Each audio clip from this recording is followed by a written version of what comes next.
থাকো। আম্মা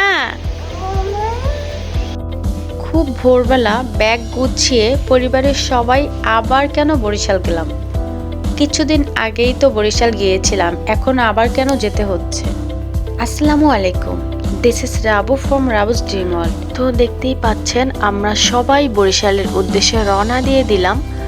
তো আমার হাজব্যান্ড, আপু, আমার শাশুড়ি আম্মা এবং আমার শ্বশুর আব্বা, আমার পুত্র, পাশে ছিল আমার মা। তো সবাই মিলে আমরা চলে যাচ্ছি আমার শ্বশুর বাড়ি। এটাই হলো মেইন রিজন। এর আগেরবার যখন বরিশাল গিয়েছিলাম সেটা ছিল আমার বাবার বাড়ি, আর এবার যাচ্ছি আমার শ্বশুর বাড়িতে। তো এখন আমার বরিশালের দুইটা ঠিকানা, সো একটু বেশি বেশি যাওয়াই যায়, তাই না, কি বলেন? এবং দেখতে দেখতে চলে আসলাম পদ্মা সেতুতে।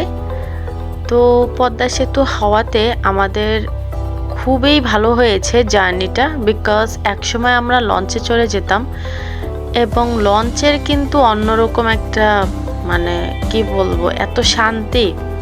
যদিও এটা বাসে নাই, বাট আলহামদুলিল্লাহ পদ্মা সেতুটা হওয়াতে আমাদের সুবিধা হয়েছে। বরিশালের দক্ষিণাঞ্চল যাদের বাড়ি তারা খুব ইজিলি মুভ করতে পারে ঢাকা থেকে। এখন আমাদের খুবই সময় কম লাগে বরিশাল যেতে, সো এই জন্য অনেকেই লঞ্চে যাওয়া একটু কমিয়ে দিয়েছে।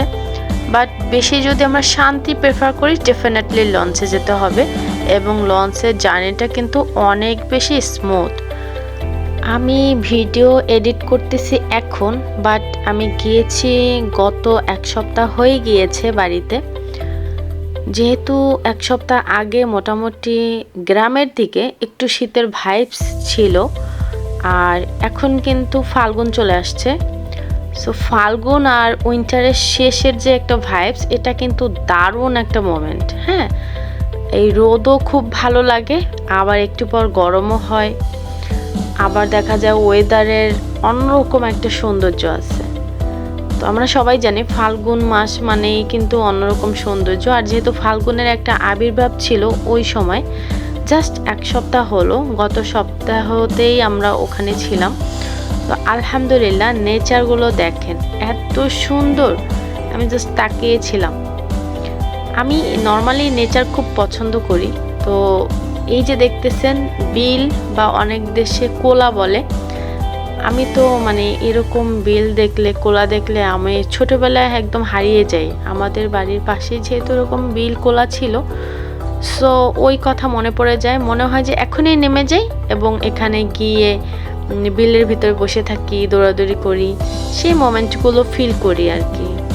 তো আমরা নেমে গেলাম, বিরতি দিয়েছে আমাদের। তো বিরতির মাঝখানেও আমি কিন্তু বসে বসে নেচারের ভিডিও করতেছিলাম। আর এখানে কিছু সরিষা ফুল আছে, তারপর মনে হচ্ছিল কিছু ধনে পাতা, তারপর অন্যান্য ফসলাদিও। এবং অবশ্যই এখানে কলস শাক ছিল, যেহেতু এটা প্রায় দক্ষিণাঞ্চলের দিকে পড়ে গিয়েছে। কি খাচ্ছ? তো দেখতে পাচ্ছেন লম্বা এলাকা জুড়ে শুধু বিল কোলা, তো খুবই মজা লাগতেছিল দেখতে। আর এখন কলই শাক, যেটা বরিশালের ঐতিহ্যবাহী কলই শাক, সব এলাকার মানুষ না চিনলেও বরিশালের মানুষের কাছে কলই শাকটা খুবই স্পেশাল। এটা না খেলে মনে হয় বরিশালের মানুষের এই সিজনে মানে কিছু একটা মিস হয়ে যায়, এরকম অবস্থা। তো যাই হোক, চলে আসলাম আমরা স্বরূপকাঠির ঘাটে। এখন আমাদের ফেরি পার হয়ে ইন্দিরহাট যেতে হবে। সবাই আমরা চলে আসছি এবং ট্রলারের জন্য ওয়েট করতেছি। তো বাস থেকে নেমেই এটা আমার আদরের দেবর তায়েফ এবং আমার মামা শ্বশুর, উনি চলে আসছেন। আমার মামা শ্বশুর খুবই ইয়াং, যদিও শুনতে মামা শ্বশুর মনে হয়, বাট সে কিন্তু একেবারে ইয়াং, অনেক কম বয়স। তো আমাকে আমার দুই দেবর নিতে এসেছে, আর সাথে আমার মামা শ্বশুর। তো সবাই মিলে আমরা ট্রলারে উঠে গেলাম, ওরা আমাদেরকে রিসিভ করতে এসেছে।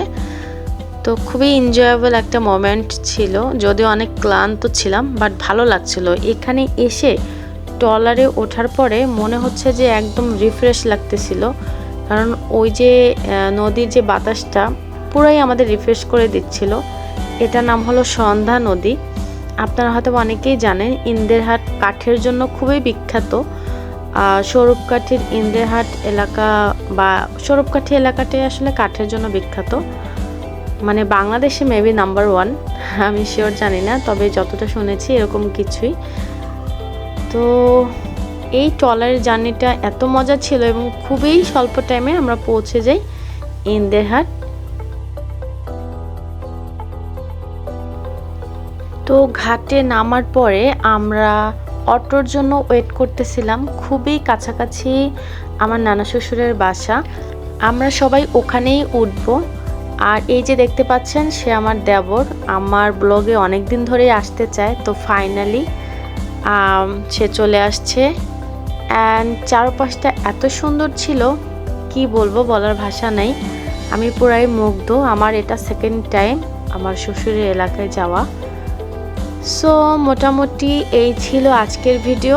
সবাই ভালো থাকবেন, রাবুস ড্রিম ওয়ার্ল্ডের সাথে থাকবেন এবং সামনে আরও অনেক ভিডিও আসতেছে, সবাই দেখতে থাকবেন। টিল দেন, আল্লাহ হাফিজ।